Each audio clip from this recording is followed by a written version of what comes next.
Hi hello ಎಲ್ರಿಗೂ ನಮಸ್ಕಾರ, ಮತ್ತೊಮ್ಮೆ ಸ್ವಾಗತ. ಲಾಸ್ಟ್ ವಿಡಿಯೋದಲ್ಲಿ ನಾನು ನಿಮಗೆ ಸ್ಪಾಂಜನ್ನು ಹೇಗೆ ರೆಡಿ ಮಾಡೋದು ಅಂತ ಹೇಳ್ಕೊಟ್ಟಿದ್ದೆ. ಇವತ್ತು ಅದನ್ನು ಕಟ್ ಮಾಡಿ ಐಸಿಂಗ್ ಮಾಡಿ ಒಂದು ಫಿನಿಶಿಂಗನ್ನು ಹೇಗೆ ಕೊಡೋದು ಅಂತ ಹೇಳ್ಕೊಡ್ತೀನಿ. ಮೊದಲಿಗೆ ನಾನು ಸ್ಪಾಂಜನ್ನು ಒಂದು ಕ್ಲಿಂಗ್ ರ್ಯಾಪ್ ಮಾಡಿ ಇಟ್ಕೊಂಡಿದ್ದೆ.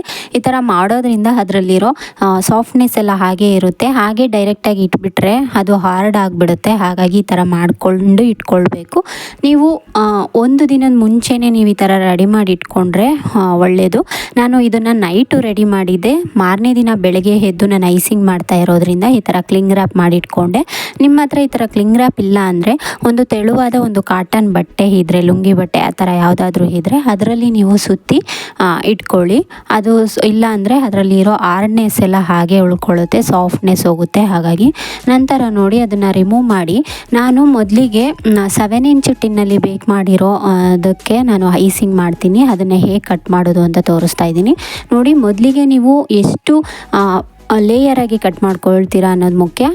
ನೀವು 3 ಲೇಯರಾಗೂ ಕಟ್ ಮಾಡ್ಕೊಳ್ಬೋದು, 4 ಲೇಯರಾಗೂ ಕಟ್ ಮಾಡ್ಕೊಳ್ಬೋದು. ನಾನಿವತ್ತು ಸ್ವಲ್ಪ ಸ್ಪಾಂಜ್ ಹೈಟ್ ಇರೋದ್ರಿಂದ 4 ಲೇಯರಾಗಿ ಕಟ್ ಮಾಡ್ಕೊಳ್ತಾ ಇದ್ದೀನಿ. ಇದೇ ಸ್ಪಾಂಜ್ನ ನಾನು 6 ಇಂಚು ಅಥವಾ 5 ಇಂಚಲ್ಲಿ ಟಾಲ್ ಕೇಕ್ ಬೇಕು ಅಂತ ಏನಾರ ನಾನು ಕಟ್ ಮಾಡಿಕೊಂಡು ರೆಡಿ ಮಾಡ್ಕೊಂಡಿದ್ರೆ ನಾನು ಅದನ್ನು 6 ಲೇಯರಾಗಿ ನಾನು ಅದನ್ನು ಕಟ್ ಮಾಡ್ಕೊಳ್ಬೋದಾಗಿತ್ತು. ಇದು 7 ಇಂಚಲ್ಲಿ ಮಾಡಿರೋದ್ರಿಂದ ನನಗೆ ಇಲ್ಲಿ 4 ಲೇಯರ್ ಮಾಡ್ಕೊಳ್ಬೋದು.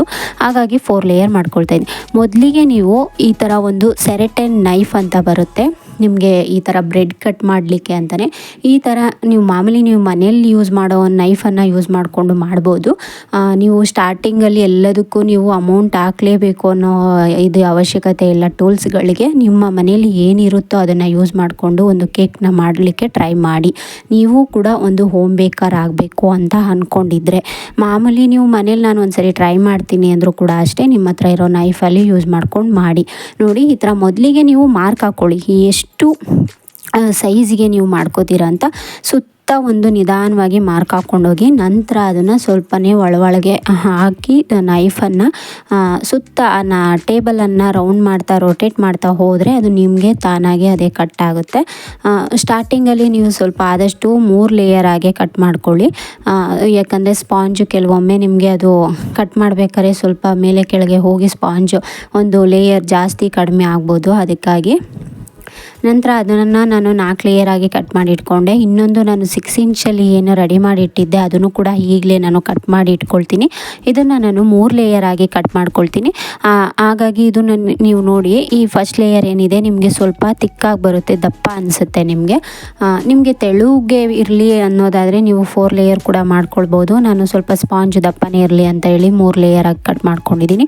ಯಾಕಂದರೆ ನನಗೆ ಕೇಕ್ ಆರ್ಡ್ರು ಹೇಳೋರೆಲ್ಲ ನನಗೆ ಸ್ವಲ್ಪ ಕ್ರೀಮ್ ಕಡಿಮೆನೇ ಇರಲಿ, ಬ್ರೆಡ್ ಇದ್ದರೂ ಓಕೆ ಅಂತಲೇ ಇರ್ತಾರೆ. ಹಾಗಾಗಿ ನಾನು ಸ್ವಲ್ಪ ಕ್ರೀಮ್ ಕಡಿಮೆ ಇದ್ರೂ ಪರವಾಗಿಲ್ಲ, ಬ್ರೆಡ್ ಸಿಗೋ ಥರ ಇರಲಿ ಅಂತ ಹೇಳಿ ಬ್ರೆಡ್ಡನ್ನು ನಾನು ಸ್ವಲ್ಪ ಈ ಥರ ಕಟ್ ಮಾಡ್ಕೊಳ್ತೀನಿ. ಆ ಇಂಚಲ್ಲಿ ನಾನು 7 ಇಂಚಲ್ಲಿ ಮಾಡಿರೋ ಸ್ಪಾಂಜ್ ಬಂದು ಹೈಟ್ ಇರೋದ್ರಿಂದ ನಾನು 4 ಲೇಯರ್ ಆಗಿ ಕಟ್ ಮಾಡಿಕೊಂಡೆ. ನಂತರ ನಾವು ಇದಕ್ಕೆ ಶುಗರ್ ಸಿರಪ್ ಬೇಕು. ಈ ಶುಗರ್ ಸಿರಪ್ಗೆ ನಾನು ನಾರ್ಮಲ್ ವಾಟರ್, ಅದನ್ನು ನಾವು ಸ್ವಲ್ಪ ಕೋಲ್ಡ್ ಮಾಡಿ ಇಟ್ಕೊಂಡ್ರೆ ಒಳ್ಳೆಯದು. ಯಾಕಂದರೆ ನಾವು ಇಲ್ಲಿ ವಿಪ್ಪಿಂಗ್ ಕ್ರೀಮ್ ಬಳಸೋದ್ರಿಂದ ಕ್ರೀಮ್ ಮೆಲ್ಟ್ ಆಗೋ ಚಾನ್ಸು ಕಡಿಮೆ ಇರುತ್ತೆ. ಅದು ಹಾಗಾಗಿ ಇಲ್ಲ ಅಂದರೆ ನಾರ್ಮಲ್ ವಾಟರಿಗೆ ಸ್ವಲ್ಪ ಹಾಲು ಹಾಗೆ ಸ್ವಲ್ಪ ಸಕ್ಕರೆ ಪುಡಿಯನ್ನು ಅದನ್ನು ಕರಗಿಸಿ ಇಟ್ಕೋಬೇಕು. ಸಕ್ಕರೆ ಹಾಗಾಗಿ ಸಿಗಬಾರ್ದು, ನೀಟಾಗಿ ಕರಗಿಸಿ ಇಟ್ಕೊಂಡ್ರೆ ನಂತರ ಈ ಥರ ನಾವು ನೋಡಿ ಒಂದೊಂದೇ ಲೇಯರನ್ನು ಸ್ಪಾಂಜ್ನ ನಾವು ಈ ಥರ ಒಂದು ಬೋರ್ಡ್ ಮೇಲೆ ಟ್ರಾನ್ಸ್ಫರ್ ಮಾಡಿಕೊಂಡು ಈ ಶುಗರ್ ಸಿರಪ್ಪನ್ನು ನೀಟಾಗಿ ಈ ಥರ ಒಂದು ಬ್ರಷ್ ಮೂಲಕ ನೀವು ಸ್ವಲ್ಪನೇ ಹಾಕ್ಕೊಳ್ಳಿ. ನೀವು ಹೇಗೆ ಆ ಶುಗರ್ ಸಿರಪ್ಪನ್ನು ಹಾಕಿ ನಮಗೆ ಸಾಕು ಅಂತ ಚೆಕ್ ಮಾಡೋದಂದರೆ ನೋಡಿ, ಒಂದು ಬೆರಳಲ್ಲಿ ನೀವು ಟಚ್ ಮಾಡಿ ನೋಡಿ, ನಿಮಗೆ ಅದು ಸ್ಪಾಂಜು ಸ್ವಲ್ಪ ಹೊಳಗೆ ತೇವಾಂಶ ಇರೋಗೆ ಅನಿಸಿದ್ರೆ ನಿಮಗೆ ಅದು ಸಾಕು ಅಂತ ಅಷ್ಟೇ. ಜಾಸ್ತಿನೂ ಕೂಡ ತುಂಬ ಶುಗರ್ ಸಿರಪ್ ಹಾಕಬಾರ್ದು, ಸ್ವಲ್ಪನೇ ಹಾಕ್ಕೊಳ್ಳಿ. ನಂತರ ನೋಡಿ, ಈಗ ಕ್ರೀಮನ್ನು ನೋಡಿ ಈ ಥರ ಸ್ವಲ್ಪ ಒಂದು ನೈಫಲ್ಲಿ ಎತ್ಕೊಂಡು, ನಿಮ್ಮ ಹತ್ರ ಬೇಸಿಕ್ಕು ಅಂತ ನಿಮಗೆ ಇದಕ್ಕೆ ಅಂತಲೇ ಐಸಿಂಗ್ ಮಾಡಲಿಕ್ಕೆ ನೈಫ್ಗಳು ಸಿಗ್ತವೆ. ಇಲ್ಲಾಂದರೆ ಮಾಮೂಲಿ ನೀವು ಈ ಥರ ಒಂದು ನೈಫ್ನ ಮೂಲಕ ಸ್ವಲ್ಪನೇ ಹಾಕಿ ನೋಡಿ, ಹಿಂದೆ ಮುಂದೆ ಮಾಡಿದ್ರೆ ನಿಮಗೆ ಆ ಟೇಬಲನ್ನು ರೊಟೇಟ್ ಮಾಡ್ತಾ ಆ ಕ್ರೀಮ್ ನೀಟಾಗಿ ಎಲ್ಲ ಕಡೆ ಸ್ಪ್ರೆಡ್ ಆಗುತ್ತೆ. ನಂತರ ಇದಕ್ಕೆ ನಾನು ಇವತ್ತು ಮಾಡ್ತಾ ಇರೋದು ಮಿಲ್ಕಿ ಬಟರ್ ಸ್ಕಾಚ್ ಫ್ಲೇವರ್ ಆಗಿರೋದ್ರಿಂದ ಇದನ್ನು ವೈಟ್ ಚಾಕ್ಲೇಟ್ ಇದನ್ನು ಮೆಲ್ಟ್ ಮಾಡಿ ಇಟ್ಕೊಂಡಿದ್ದೀನಿ ಡಬಲ್ ಬಾಯ್ಲ್ಡ್ ಮೆಥಡಲ್ಲಿ. ನಿಮಗೆ ಈಗಾಗಲೇ ನಾನು ಒಂದು ಹಳೆ ವಿಡಿಯೋದಲ್ಲಿ ತೋರಿಸಿದ್ದೀನಿ ಡಾರ್ಕ್ ಚಾಕ್ಲೇಟ್ನ ಹೇಗೆ ಮೆಲ್ಟ್ ಮಾಡ್ಕೊಳ್ಳೋದು ಅಂತ. ಇದು ಕೂಡ ಅದೇ ಪ್ರೊಸೀಜರ್ ಅಷ್ಟೇ. ಮೆಲ್ಟ್ ಮಾಡಿಕೊಂಡು ಅದನ್ನು ನಾನು ಇಲ್ಲಿ ಫಿಲ್ಲಿಂಗ್ ಕೊಡ್ತೀನಿ. ನಂತರ ಇನ್ನೊಂದು ಫಿಲ್ಲಿಂಗ್ ಅಂದರೆ ಬಟರ್ ಸ್ಕಾಚ್ ನಟ್ಸ್. ಇದನ್ನು ಕೂಡ ನಾನಷ್ಟೇ ಮನೆಯಲ್ಲೇ ರೆಡಿ ಮಾಡಿಕೊಂಡು ಬಳಸೋ ಅಂಥದ್ದು. ಆಲ್ಮೋಸ್ಟ್ ನಾನು ಎಲ್ಲ ಯಾವುದೇದನ್ನೆಲ್ಲ ನಾನು ಮನೇಲೇ ಮಾಡಿಕೊಂಡು ರೆಡಿ ಮಾಡ್ಬೋದು ಅದನ್ನೆಲ್ಲ ನಾನು ಮನೇಲೇ ಮಾಡ್ಕೊಳ್ಳೋಕ್ಕೆ ಟ್ರೈ ಮಾಡ್ತೀನಿ. ಯಾವುದು ಕೂಡ ರೆಡಿಮೇಡ್ ಯೂಸ್ ಮಾಡೋದಿಲ್ಲ. ಇನ್ನೂ ಕೂಡ ನಿಮಗೆ ಟೇಸ್ಟ್ ಬೇಕು ಅಂದರೆ ನೀವು ಕಂಡೆನ್ಸ್ಡ್ ಮಿಲ್ಕನ್ನು ಕೂಡ 1 ಸ್ಪೂನ್ ನೀಟಾಗಿ ನೀವು ಹಾಕ್ಕೊಳ್ಬೋದು, ಸ್ಪ್ರೆಡ್ ಮಾಡ್ಕೊಳ್ಬೋದು. ನಾನಿಲ್ಲಿ ಹಾಗೆ ಇನ್ನೂ ಕೂಡ ನಿಮಗೆ ಬೇಕು ಅನ್ನೋದಾದರೆ ನಿಮಗೆ ವೈಟ್ ಚಾಕೋ ಚಿಪ್ಸ್ ಸಿಗುತ್ತೆ ಚಾಕ್ಲೇಟು, ಅದನ್ನು ಕೂಡ ಹಾಕ್ಕೊಳ್ಬೋದು. ನಾನಿಲ್ಲಿ ವೈಟ್ ಚಾಕ್ಲೇಟನ್ನು ಮೆಲ್ಟ್ ಮಾಡಿ ಇಟ್ಕೊಂಡಿದ್ದೆ, ಅದನ್ನು ಹಾಕ್ಕೊಂಡೆ. ನಂತರ ಬಟರ್ ಸ್ಕಾಚ್ ನಟ್ಸ್ ಹಾಗೆ ಮಿಲ್ಕ್ ಮೇಡನ್ನು ನಾನು ಸ್ವಲ್ಪ ಹಾಕ್ಕೊಂಡಿದ್ದೀನಿ. ಈ ಫ್ಲೇವರ್ಗೆ ನಿಮಗೆ ಇಷ್ಟನ್ನು ಕೂಡ ಹಾಕಿದ್ರೆ ನಿಮಗೆ ತುಂಬ ಟೇಸ್ಟ್ ವೈಸ್ ತುಂಬಾ ಚೆನ್ನಾಗಿರುತ್ತೆ. ಹಾಗಾಗಿ ನೀವು ಬಟರ್ ಸ್ಕಾಚ್ ಮಾಡೋದಾದರೆ ನೀವು ಕ್ಯಾರಮಲ್ ಸಿರಪ್ ಇದ್ದರೆ caramel syrup, butter scotch nuts ಹಾಕಿದ್ರೆ ಸಾಕು.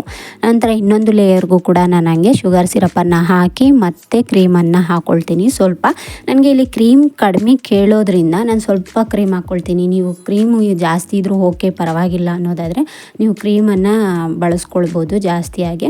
ನಂತರ ನಾನು ಅದೇ ಸ್ಟೆಪ್ಪನ್ನು ಫಾಲೋ ಮಾಡ್ತೀನಿ.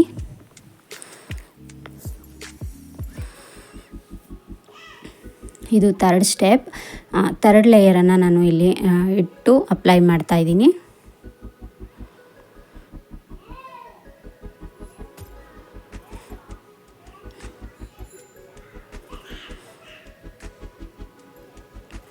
ನಿಮಗೆ ಸ್ಟಾರ್ಟಿಂಗಲ್ಲಿ 1-2 ಬಾರಿ 1-3 ಬಾರಿ ನಿಮಗೆ ಕಷ್ಟ ಅನ್ನಿಸ್ಬೋದು. ಬಟ್ ಅದು ಮಾಡ್ತಾ ನಿಮಗೆ ಯಾವುದೇ ಥರ ಕಷ್ಟ ಅನಿಸಲ್ಲ. ತುಂಬ ಇಷ್ಟೇನಾ ಅನ್ನೋ ಮಟ್ಟಿಗೆ ಈಸಿಯಾಗಿ ಒಂದು ಕೇಕನ್ನು ರೆಡಿ ಮಾಡ್ಬೋದು.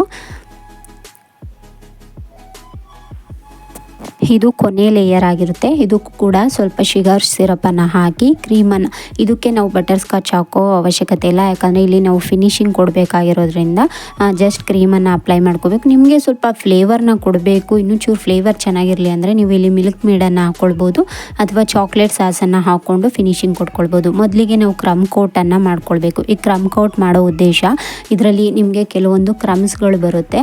ಆ ಕ್ರಮ್ಸ್ಗಳು ನೀಟಾಗಿ ಸೆಟ್ ಆದರೆ ನಿಮಗೆ ಲಾಸ್ಟ್ ಫಿನಿಶಿಂಗ್ ಕೊಡಬೇಕಾದ್ರೆ ಯಾವುದೇ ಥರ ಕ್ರೀಮಲ್ಲಿ ಆ ಕ್ರಮ್ಸ್ಗಳು ಅಂಟ್ಕೊಳ್ಳೋದಿಲ್ಲ. ಇಲ್ಲ ಅಂದರೆ ನಮಗೆ ಆ ಕ್ರಮ್ಸ್ ಎಲ್ಲ ಹಾಗಾಗಿ ಕಾಣ್ತಾ ಇರುತ್ತೆ. ಫಿನಿಶಿಂಗಲ್ಲಿ ಕೇಕು ಚೆನ್ನಾಗಿ ಕಾಣಲ್ಲ. ಅದಕ್ಕೆ ಸೆಟ್ ಆಗಲಿಕ್ಕೆ ಬಿಡಬೇಕು.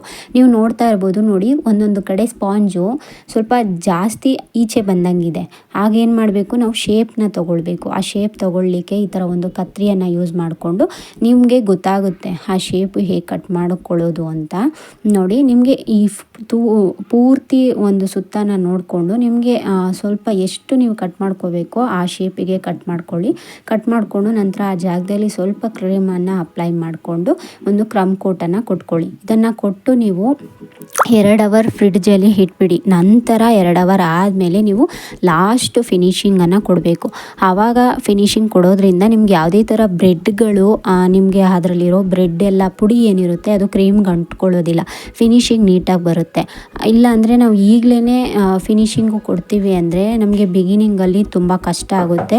ಕ್ರಮ್ಸ್ ಎಲ್ಲ ಹಾಗೆ ಕಾಣ್ತಾ ಇರುತ್ತೆ, ಅದಷ್ಟು ಕೇಕ್ಗೆ ಚೆನ್ನಾಗಿ ಕಾಣೋದಿಲ್ಲ. ಹಾಗಾಗಿ ಇದನ್ನು 2 ಅವರ್ ಫ್ರಿಡ್ಜಲ್ಲಿ ಈಗ ನಾನು ಸ್ಟೋರ್ಗೆ ಇಡ್ತಾ ಇದ್ದೀನಿ. ನಾನು ಇನ್ನೊಂದು 6 ಲೇಯರಲ್ಲಿ ಮಾಡಿಟ್ಟಿದ್ನಲ್ಲ ಆ ಸ್ಪಾಂಜ್ ಇದು, ಅದನ್ನು ಕೂಡ ನಾನು ಈಗಲೇ ಕ್ರಮ್ ಕೋಟ್ ಮಾಡಿ ಅದನ್ನು ಫ್ರಿಡ್ಜಲ್ಲಿ ಸ್ಟೋರ್ ಮಾಡಿ ಇಟ್ಕೊಳ್ತೀನಿ. ಐಸಿಂಗ್ ಮಾಡಲಿಕ್ಕೆ ಈಸಿ ಆಗುತ್ತೆ. ಇದಕ್ಕೂ ಕೂಡ ಸೇಮ್ ಫಿಲ್ಲಿಂಗ್ ಅದೇ ಫ್ಲೇವರಲ್ಲಿ ಮಾಡ್ತಾ ಇದ್ದೀನಿ. ಇದಕ್ಕೂ ಸೇಮ್ ಅದೇ chocolate sauce, butter scotch nuts and milk made ಇಷ್ಟನ್ನು ಕೂಡ ಹಾಕ್ತಾ ಇದ್ದೀನಿ, ಫ್ಲೇವರ್ ಚೆನ್ನಾಗಿರುತ್ತೆ ಅಂತ ಹೇಳಿ. ನಿಮಗೆ ಬೇಕ್ರಿಗಳಲ್ಲಾದರೆ ರೆಡಿಮೇಡ್ ಕ್ರಷನ್ನು ಯೂಸ್ ಮಾಡ್ತಾರೆ, butter scotch crush, strawberry crush, pineapple crush ಈ ಥರ. ಆದರೆ ಹೋಮ್ ಮೇಡ್ ಕೇಕ್ಸ್ಗಳಲ್ಲಿ ಹಾಗಲ್ಲ, ಆದಷ್ಟು ಮನೆಯಲ್ಲೇ ರೆಡಿ ಮಾಡಿ ಫ್ರೆಶ್ ಆಗಿ ಯೂಸ್ ಮಾಡೋ ಅಂಥದ್ದು. ಹಾಗಾಗಿ ನಿಮಗೆ ಬೇಕ್ರಿಗಿಂತ ಒಂದು ಪಟ್ಟು ಟೇಸ್ಟ್ ವೈಸ್ ಅಂತೂ ಹೋಮ್ ಮೇಡ್ ಕೇಕ್ಸ್ಗಳಲ್ಲಿ ತುಂಬಾ ಚೆನ್ನಾಗಿರುತ್ತೆ. ಒಮ್ಮೆ ನಿಮ್ಮ ಸುತ್ತಮುತ್ತ ಯಾರಾದರೂ ಇದ್ದರೆ ಒಮ್ಮೆ ಟೇಸ್ಟ್ ಮಾಡಿ ನೋಡಿ, ತುಂಬಾ ಇಷ್ಟಪಡ್ತೀರಾ, ಮತ್ತು ನೀವು ಅವ್ರನ್ನೇ ಹುಡ್ಕೊಂಡು ಹೋಗ್ತೀರಾ ಅಂತ ಹೇಳ್ಬೋದು. ನಂತರ ನೋಡಿ ಇದನ್ನು ನಾನು 3 ಲೇಯರ್ ಆಗಿ ಫಿನಿಶಿಂಗ್ ಕೊಟ್ಕೊಂಡೆ. ಇದಕ್ಕೂ ಸೇಮ್ ಇದನ್ನು ಕೂಡ ಕ್ರಮ್ ಕೋಟ್ ಮಾಡಿ ಇದನ್ನು ಕೂಡ ನಾನು ಸ್ವಲ್ಪ ಇಟ್ಕೊಳ್ತೀನಿ. ಮಧ್ಯದಲ್ಲಿ ನಾನು ಬೇರೆ ಯಾವುದಾದ್ರು ಕೆಲಸ ಇದ್ದರೆ ಚಾಕ್ಲೇಟ್ ಡೆಕೋರೇಷನ್ದು ಏನಾದರೂ ಮಾಡ್ಕೊಳ್ಳೋದಿದ್ರೆ ಆ ಟೈಮಲ್ಲಿ ನಾನು ಕಂಪ್ಲೀಟ್ ಮಾಡ್ಕೊಳ್ತೀನಿ. ನಂತರ ಇದನ್ನು ನಾನು 2 ಅವರ್ ಆದಮೇಲೆ ನಾನು 2 ಕೇಕನ್ನು ಫಿನಿಶ್ ಕೊಟ್ಕೊಳ್ತೀನಿ. ಆ ಥರ ಮಾಡೋದ್ರಿಂದ ಬಿಗಿನಿಂಗಲ್ಲಿ ನಮಗೆ ತುಂಬ ಯೂಸ್ ಆಗುತ್ತೆ. ನಿಮಗೆ ಒಂದು ಕೇಕನ್ನು ರೆಡಿ ಮಾಡಬೇಕಂದ್ರೆ ಅರೌಂಡ್ ಒಂದು 3 to 4 ಅವರ್ಸ್ ಆಗೇ ಆಗುತ್ತೆ ನಿಮಗೆ. ಹಾಗಾಗಿನೇ ಹೇಳೋದು ಹೋಮ್ ಮೇಡ್ ಕೇಕ್ಸ್ಗಳಲ್ಲಿ ನಿಮಗೆ ಒಂದು ದಿನದ ಮುಂಚೆ ಒಂದು ಪ್ರೀ ಆರ್ಡರ್ ಕೊಡಿ ಅಂತ ಕೇಳ್ಕೊಳ್ಳೋದು ಇದೇ ಕಾರಣಕ್ಕಾಗಿ. ನೋಡಿ ಇದನ್ನು ನಾನು ಕ್ರಮ್ ಕೋಟ್ ಮಾಡಿದ್ದೀನಿ. ನಿಮಗೆ ನೋಡ್ತಾ ಇರ್ಬೋದು ಕ್ರಮ್ಸ್ ಎಲ್ಲ ನಿಮ್ಗೆ ಹಾಗೆ ಕಾಣ್ತಾ ಇದೆ. ಅದೆಲ್ಲ ನೀಟಾಗಿ ಸೆಟ್ ಆಗಬೇಕು. ಆಗ ಫೈನಲ್ ಕೋಟ್ಗೂ ಫಿನಿಶಿಂಗ್ ಕೊಡಬೇಕಾದ್ರೆ ನಮಗೆ ಆ ಬ್ರೆಡ್ ಕ್ರಮ್ಸ್ ಏನಿದೆ ಅದು ನಮಗೆ ಯಾವುದೇ ಥರ ಕ್ರೀಮ್ಗೆ ಆಗಲಿ ನೈಫ್ಗೆ ಆಗಿ ಅಂಟ್ಕೊಳ್ಳೋದಿಲ್ಲ. ನಂತರ ನೋಡಿ 2 ಅವರ್ ಆದಮೇಲೆ ನಾನು ಕೇಕನ್ನು ಹೊರಗಡೆ ತೆಗೆದು ಫ್ರೀಝರಲ್ಲಿ ಸ್ಟೋರ್ ಮಾಡಬಾರ್ದು, ಫ್ರಿಡ್ಜಲ್ಲಿ ಮಾತ್ರನೇ ಕೇಕ್ನ ಇಟ್ಕೊಳ್ಬೇಕು. ವಿಪ್ಪಿಂಗ್ ಕ್ರೀಮ್ಗೆ ನಾನು ವಿಪ್ಪಿಂಗ್ ಕ್ರೀಮ್ನ ನಿಮಗೆ ಹೇಗೆ ಬೀಟ್ ಮಾಡ್ಕೊಳ್ಳೋದು ಅಂತ ತೋರಿಸಿಲ್ಲ, ಲಾಸ್ಟ್ ವಿಡಿಯೋದಲ್ಲಿ ತೋರಿಸಿದ್ದೀನಿ. ಮುಂದೆ ಕೂಡ ಹೋಗ್ತಾ ನಾನು ಇನ್ನೂ ಕೂಡ ನೀಟಾಗಿ ಹೇಗೆ ಒಂದೊಂದೇ ಎಪಿಸೋಡನ್ನು ಮಾಡ್ತಾ ಹೋಗ್ತೇನೆ. ನೋಡಿ ಈ ವಿಪ್ಪಿಂಗ್ ಕ್ರೀಮ್ಗೆ ನನಗೆ ಸ್ವಲ್ಪ ಪೀಚ್ ಕಲರಲ್ಲಿ ಮಾಡೋಣ ಅಂತ ಅನ್ನಿಸ್ತು. ಹಾಗಾಗಿ ಫುಡ್ ಜೆಲ್ ಕಲರ್ ಬರುತ್ತೆ ಕೇಕಿಗೆ ಅಂತ ಯೂಸ್ ಮಾಡಲಿಕ್ಕೆ. ನಮಗೆ ಒಂದು ಎಡಿಬಲ್ ಫುಡ್ ಕಲರ್ ಬರುತ್ತೆ ಜೆಲ್ ಕಲರ್. ಆ ಜೆಲ್ ಕಲರಲ್ಲಿ ನಾನು ಪಿಂಕ್ ಕಲರ್ ಜೆಲ್ ಕಲರನ್ನು 2 ಡ್ರಾಪ್ ಹಾಕ್ಕೊಂಡೆ. ನಂತರ ಪೀಚ್ ಕಲರ್ ಬರಬೇಕಲ್ವಾ, ಅದಕ್ಕೆ ನಾನು ಇಲ್ಲಿ ಕಲರ್ ಮಿಕ್ಸಿಂಗ್ ಮಾಡ್ಕೊಳ್ಬೇಕು. ಸ್ವಲ್ಪ ನಮಗೆ ಪ್ರತಿಯೊಂದಕ್ಕೂ ನಮಗೆ ಇಲ್ಲಿ ನೀವು ಕಲರ್ನ ಜೆಲ್ ಕಲರ್ ಬಂದು ಅವೈಲಬಿಲಿಟಿ ಇರೋದಿಲ್ಲ, ಕೆಲವೊಂದು ನಾವೇ ಮಿಕ್ಸ್ ಮ್ಯಾಚ್ ಮಾಡ್ಕೊಳ್ಬೇಕಾಗುತ್ತೆ. ಹಾಗಾಗಿ ಇಲ್ಲಿ ನಾನು 2 ಡ್ರಾಪ್ ಪಿಂಕ್ ಕಲರ್ಗೆ ಒಂದು 3 to 4 ಡ್ರಾಪ್ಸ್ ಯೆಲ್ಲೋ ಕಲರನ್ನು ಹಾಕ್ಕೊಂಡೆ. ಆ ಥರ ಹಾಕ್ಕೊಂಡು ಮಿಕ್ಸ್ ಮಾಡಿಕೊಂಡಾಗ ನಮಗೆ ಇಲ್ಲಿ ನನಗೆ ಈ ಕಲರ್ ಸಿಕ್ತು. ಹಾಗೆ ಲಿಕ್ವಿಡ್ ಕಲರನ್ನು ಯೂಸ್ ಮಾಡಬಾರ್ದು. ಲಿಕ್ವಿಡ್ ಕಲರ್ ಹಾಕೋದ್ರಿಂದ ಕ್ರೀಮ್ ಬಂದು ಮೆಲ್ಟ್ ಆಗುತ್ತೆ. ಜೆಲ್ ಕಲರನ್ನು ಯೂಸ್ ಮಾಡಬೇಕು. ಎಲ್ಲ ಬೇಕ್ರಿ ಮೆಟೀರಿಯಲ್ ಶಾಪ್ಗಳಲ್ಲಿ ನಿಮಗೆ ಸಿಗುತ್ತೆ. ಹಾಗೆ ಅಮೆಝಾನ್ ಫ್ಲಿಪ್ಕಾರ್ಟಲ್ಲೂ ಕೂಡ ಆನ್ಲೈನ್ ಶಾಪಿಂಗಲ್ಲೂ ಕೂಡ ಸಿಗುತ್ತೆ. ನೀವು ಅಲ್ಲಿ ಬೈ ಮಾಡಿಕೊಂಡು ಯೂಸ್ ಮಾಡ್ಕೊಳ್ಬೋದು. ನಂತರ ನೋಡಿ ಹಾಗೆ ನಾನು ಇಲ್ಲಿ ನಿಮಗೆ ಪೈಪಿಂಗ್ ಬ್ಯಾಗಲ್ಲಿ ಹಾಕ್ತೆ ಅಲ್ವಾ, ಈ ಥರ ಬಿಗಿನಿಂಗಲ್ಲಿ ನೀವು ಒಂದು ಪೈಪಿಂಗ್ ಬ್ಯಾಗ್ಗೆ ವಿಪ್ಪಿಂಗ್ ಕ್ರೀಮನ್ನು ಟ್ರಾನ್ಸ್ಫರ್ ಮಾಡಿಕೊಂಡು ಈ ಥರ ಸುತ್ತ ಒಂದು ಕೋಟನ್ನು ಕೊಟ್ಕೊಂಡು ಟೇಬಲನ್ನು ಟರ್ನ್ ಮಾಡ್ತಾ ನಂತರ ನೀವು ಈ ಥರ ಒಂದು ನೈಫ್ ಮೂಲಕ ಫಿನಿಶಿಂಗ್ನ ಕೊಡ್ತಾ ಬಂದರೆ ನಿಮಗೆ ಬೇಗನೆ ಫಿನಿಶಿಂಗ್ ಆಗುತ್ತೆ ಬಿಗಿನಿಂಗಲ್ಲಿ. ಆಮೇಲೆ ತುಂಬ ಬೇಗ ನಿಮಗೆ ಶಾರ್ಪ್ ಎಡ್ಜಸ್ ಎಲ್ಲ ನೀಟಾಗಿ ಸಿಗುತ್ತೆ. ಹಾಗಾಗಿ ಈ ಟಿಪ್ಸನ್ನು ಹೇಳ್ತಾ ಇದ್ದೀನಿ. ನಾನು ಮುಂದೆ ಹೋಗ್ತಾ ನಿಮ್ಗೆ ಇನ್ನೂ ಕೂಡ ಇದನ್ನು ನೀಟಾಗಿ ಹೇಳ್ತಾ ಹೋಗ್ತೀನಿ. ನೋಡಿ ನಂತರ ಈ ಥರ ಒಂದು ಸ್ಕ್ರ್ಯಾಪರ್ ಸಿಗುತ್ತೆ ಐಸಿಂಗ್ ಮಾಡಲಿಕ್ಕೆ ಅಂತ. ನಾನು ಸ್ಟಾರ್ಟಿಂಗಲ್ಲಿ ಯಾವುದೇ ಥರ ಈ ಥರ ನಾನು ಟೂಲ್ಸನ್ನು ಇಟ್ಕೊಂಡಿರಲಿಲ್ಲ. ನನ್ನ ಹತ್ರ ಹಳೆ ಡೆಬಿಟ್ ಕಾರ್ಡ್ಗಳಿರ್ತಿತ್ತು. ಹಾಗೆ ಈ ವಿಸಿಟಿಂಗ್ ಕಾರ್ಡ್ ಎಲ್ಲ ಏನು ಬರುತ್ತೆ ಪ್ಲ್ಯಾಸ್ಟಿಕ್ದು ಅದನ್ನು ಪೇಪರ್ದು ಅದನ್ನು ನಾನು ಯೂಸ್ ಮಾಡಿಕೊಂಡು ನೀಟಾಗಿ ಐಸಿಂಗ್ ಮಾಡ್ತಾಯಿದ್ದೆ. ನಂಗೆ ನೀಟಾಗಿ ಐಸಿಂಗ್ ಆಗ್ತಾಯಿತ್ತು. ನಾನು ಸ್ವಲ್ಪನೇ ಇಂಪ್ರೂವ್ ಆದಮೇಲೆ ನಾನು ಕೂಡ ಮಾಡ್ಬೋದು ಕೇಕ್ನ, ಆರ್ಡ್ರು ಬರ್ತಾಯಿದೆ ಅನ್ನೋ ಕಾನ್ಫಿಡೆನ್ಸ್ ಬಂದಮೇಲೆ ನಾನು ಕೆಲವೊಂದು ಟೂಲ್ಸನ್ನು ತೊಗೊಂಡಿರೋದು. ನಮಗೆ ಸ್ಟಾರ್ಟಿಂಗಲ್ಲೇ ಎಲ್ಲದಕ್ಕೂ ನಾವು ದುಡ್ಡು ಹಾಕಬೇಕು ಅನ್ನೋ ಅವಶ್ಯಕತೆ ಇಲ್ಲ. ಈ ಇದರಲ್ಲಿ ಬೇಕಿಂಗಲ್ಲಿ ನಮ್ಮ ಹತ್ರ ಇರೋದನ್ನೇ ಐಟಮನ್ನು ಯೂಸ್ ಮಾಡಿಕೊಂಡು ಒಂದು ಕೇಕನ್ನು ನೀಟಾಗಿ ರೆಡಿ ಮಾಡ್ಬೋದು. ನೀವು ನನ್ನ ಸ್ಟಾರ್ಟಿಂಗ್ ವಿಡಿಯೋದಲ್ಲಿ ನೋಡ್ಬೋದು. ನಾನು ಆದಷ್ಟು ಈ ಹಳೆ ಡೆಬಿಟ್ ಕಾರ್ಡನ್ನು ಯೂಸ್ ಮಾಡಿಕೊಂಡು ಐಸಿಂಗ್ನ ಫಿನಿಶ್ ಮಾಡಿದ್ದೀನಿ. ನಂತರ ನೋಡಿ ಕ್ರೀಮನ್ನು ಹಾಕಿದ್ಮೇಲೆ ನಾವು ಸ್ವಲ್ಪ ಕ್ರೀಮು ಹಾಕಿರ್ತೀವಲ್ವ ಅದೆಲ್ಲ ಸ್ವಲ್ಪ ಜಾಸ್ತಿ ಇರುತ್ತೆ. ಹಾಗೆ ನಮಗೆ ಫಿನಿಶಿಂಗ್ ಬೇಕು. ಹಾಗಾಗಿ ಒಂದು ನೈಫ್ನ ಮೂಲಕ ಈ ಥರ ಆ ಟೇಬಲ್ನ ರೊಟೇಟ್ ಮಾಡ್ತಾ ನಾವು ಸುತ್ತ ರೌಂಡಿಗೆ ಬರ್ತಾ ಹೋದರೆ ಅದು ನಮಗೆ ಒಂದು ಶೇಪ್ ಬರುತ್ತೆ.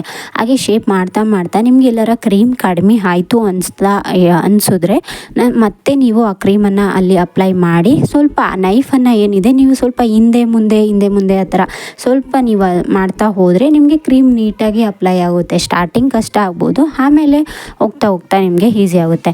ನಂತರ ಆಮೇಲೆ ತುಂಬ ಹೊತ್ತು ಕೂಡ ಐಸಿಂಗ್ ಮಾಡ್ತಾ ಇದ್ದೀವಿ ಅಂತ ಹೇಳಿ ಒಂದು ಕೇಕ್ ಮಾಡಲಿಕ್ಕೆ ತುಂಬ ಹೊತ್ತು ಕೂಡ ಅದನ್ನೇ ಮಾಡ್ತಾ ಇರಬಾರ್ದು. ಆದಷ್ಟು ನಾವು ಬೇಗನೆ ಮಾಡಬೇಕು, ಇಲ್ಲಾಂದರೆ ಕ್ರೀಮ್ ಬೇಗ ಮೆಲ್ಟ್ ಆಗಿಬಿಡುತ್ತೆ. ಹಾಗಾಗಿ ಸ್ಟಾರ್ಟಿಂಗಲ್ಲಿ ನಿಮಗೆ ನೀವು ಫ್ಲೇವರ್ನ ಬಗ್ಗೆ ಕಾನ್ಸಂಟ್ರೇಟ್ ಮಾಡಿ.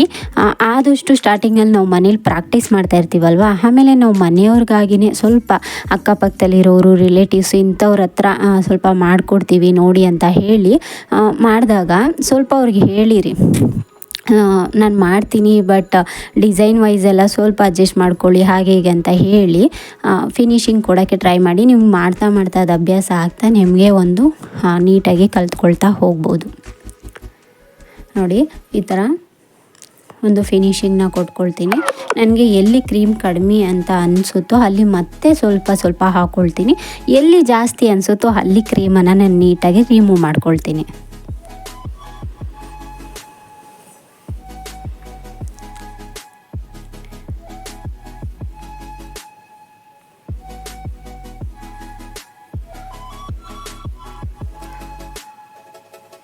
ನೋಡಿ ನನಗೆ ಎಷ್ಟು ನೀಟಾಗಿ ಫಿನಿಶಿಂಗ್ ಆಯಿತು. ಯಾಕಂದರೆ ನಾನು ಎಷ್ಟೋ ವಿಡಿಯೋದಲ್ಲಿ ಕ್ರಮ್ ಕೋಟು ಕೂಡ ಹಾಗೆ ಮಾಡಿ ನಾನು ಫ್ರಿಡ್ಜಲ್ಲಿ ಸ್ಟೋರ್ ಮಾಡ್ತಾನೆ ಇರಲಿಲ್ಲ, ಡೈರೆಕ್ಟ್ ಕ್ರೀಮನ್ನು ಹಾಕ್ತಾಯಿದ್ದೆ. ನನಗೆ ಟೈಮ್ ಜಾಸ್ತಿ ತೊಗೊಳ್ತಿತ್ತು. ಇದರಲ್ಲಿ ನಾನು ಕ್ರಮ್ ಕೋಟ್ ಮಾಡಿ ಸುಮಾರು ಹೊತ್ತು ಫ್ರಿಡ್ಜಲ್ಲಿ ಇಟ್ಟೆ, ನಂತರ ಐಸಿಂಗ್ ಮಾಡಿದ್ದೀನಿ. ನೀಟಾಗಿ ನನಗೆ ಬೇಗನೆ ನನಗೆ ಐಸಿಂಗ್ ಫಿನಿಶಿಂಗ್ ಕೊಟ್ಟಿದೆ. ನಂತರ ನೋಡಿ ಇಷ್ಟರ ಮಟ್ಟಿಗೆ ರೆಡಿ ಆಗಿದೆ. ನಂತರ ನನಗೆ ಲಾಸ್ಟಲ್ಲಿ ಬಂದು ಮೇಲೆ ನನಗೆ ಸ್ವಲ್ಪ ಶಾರ್ಪ್ ಎಡ್ಜಸ್ ಬಂದಿಲ್ಲ.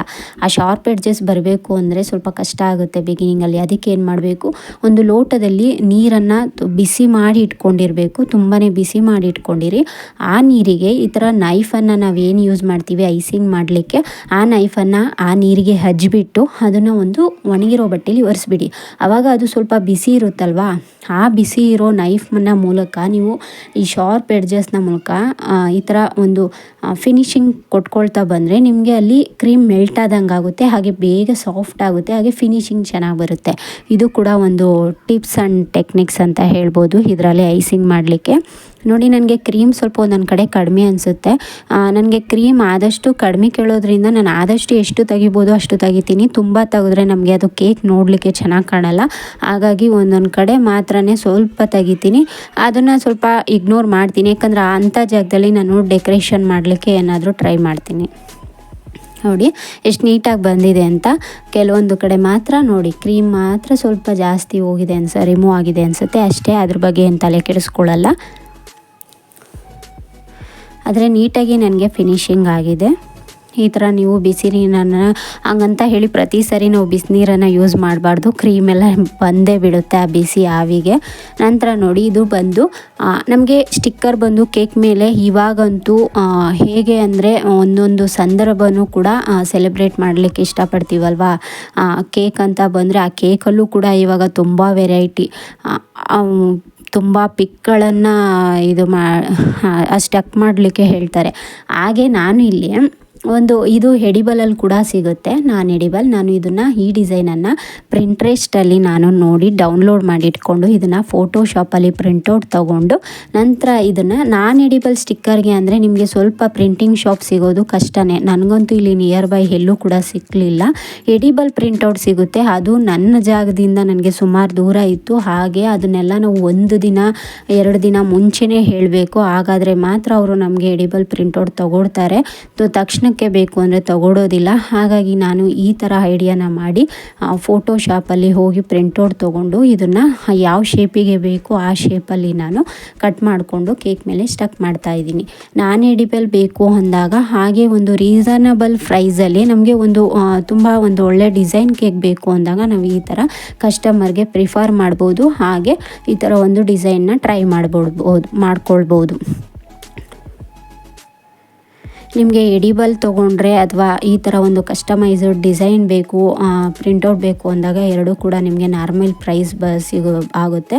ನೀವು ಯಾವ್ದು ಬೇಕೋ ಅದು ಚೂಸ್ ಮಾಡಿಕೊಂಡು ನಿಮಗೆ ಇದನ್ನು ಪ್ರಿಂಟೌಟ್ ತೊಗೊಂಡು ಮಾಡ್ಕೊಳ್ಬೋದು, ಎಡಿಬಲ್ ಅಥವಾ ಎಡಿಬಲ್. ಈ ಥರ ನಾನು ಪ್ರಿಂಟೌಟ್ ತೊಗೊಂಡು ಅದನ್ನು ಆ ಶೇಪಿಗೆ ಕಟ್ ಮಾಡಿ, ಹಾಗೆ ಈ ಫ್ಲಾಕ್ಸ್ ಬಾಲ್ ಏನು ನೋಡ್ತಾ ಇದ್ದೀರಾ ಇದು ಕೂಡ ಎಡಿಬಲ್. ಇದನ್ನು ಎಡಿಬಲಲ್ಲಿ ಕೂಡ ಚಾಕ್ಲೇಟನ್ನು ಯೂಸ್ ಮಾಡ್ಕೊಂಡು ಮಾಡ್ಬೋದು.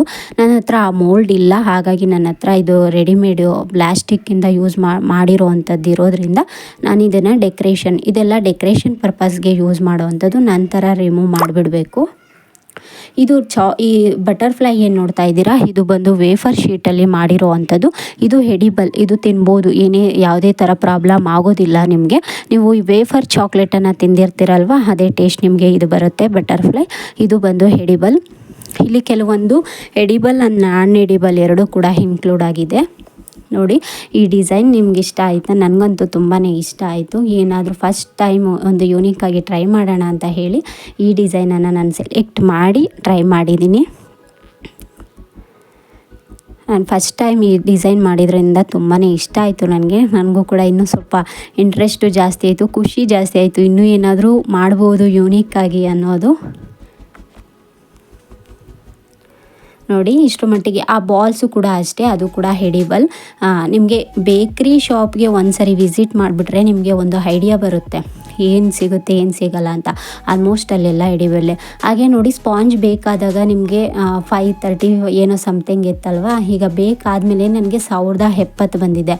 ಅದು ಬಂದು ನಾವಿಲ್ಲಿ ಕೇಕ್ನ ಒಂದು ತೂಕ ಹಾಕಬೇಕಾದ್ರೆ ಆ ಬೋರ್ಡ್ ಏನಿದೆ ಅದ್ರ ತೂಕನ ಲೆಸ್ ಮಾಡಬೇಕಾಗುತ್ತೆ. ನನಗೆ ಆ ಬೋರ್ಡ್ ಬಂದು 100 ಗ್ರಾಮ್ ಅಷ್ಟು ನನಗೆ ಇಲ್ಲಿ ವೆಯ್ಟ್ ಬರುತ್ತೆ. ಆ ಬೋರ್ಡ್ನ ಲೆಸ್ ಮಾಡಿ, ಹಾಗೆ ಈ ಬ್ಲಾಕ್ಸ್ ಬಾಲ್ ಏನಿದೆ ಅದನ್ನು ಕೂಡ ಲೆಸ್ ಮಾಡಬೇಕಾಗುತ್ತೆ. ಅದು ಕೂಡ ನನಗೆ 100 ಗ್ರಾಮ್ ಅಷ್ಟು ಬರುತ್ತೆ.